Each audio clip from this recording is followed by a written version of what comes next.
The bothersome and harmful insects. Well, it sort of depends on what you mean by bothersome.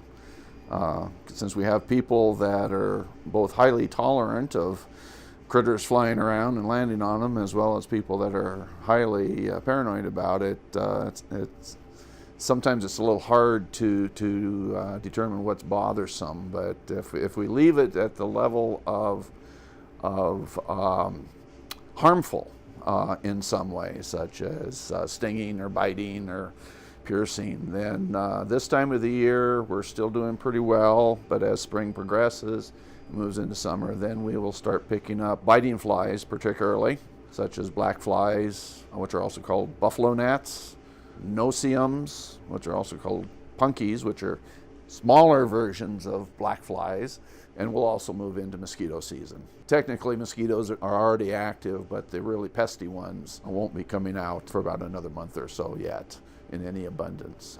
So we'll go through a progression. Now, they're not insects, but we already have ticks out and about.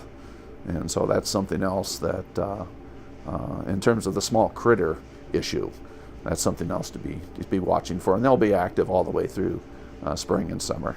So oftentimes what the best thing to do is to actually surround yourself with burning items. One of the things my wife and I like to do during the summer, especially on a clear night, so we can watch the stars, is sit out on the deck. You know, have your drink and watch the stars and that sort of thing. But we live near a stream, and so there's mosquitoes that are out during the evening.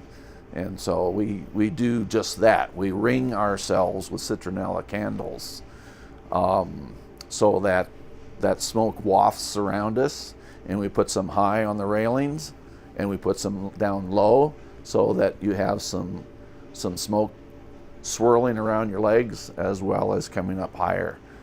Basically, nothing has changed. You use mosquito repellents, you keep covered. If you're trying to avoid some of the diseases that's spread, such as West Nile virus, try to stay indoors during the peak mosquito activity, which is early evening, especially later in the summer when the birds are starting to leave their nests and migrate, and that's about the same time the mosquitoes are becoming much more abundant and shift from the birds to people for feeding on.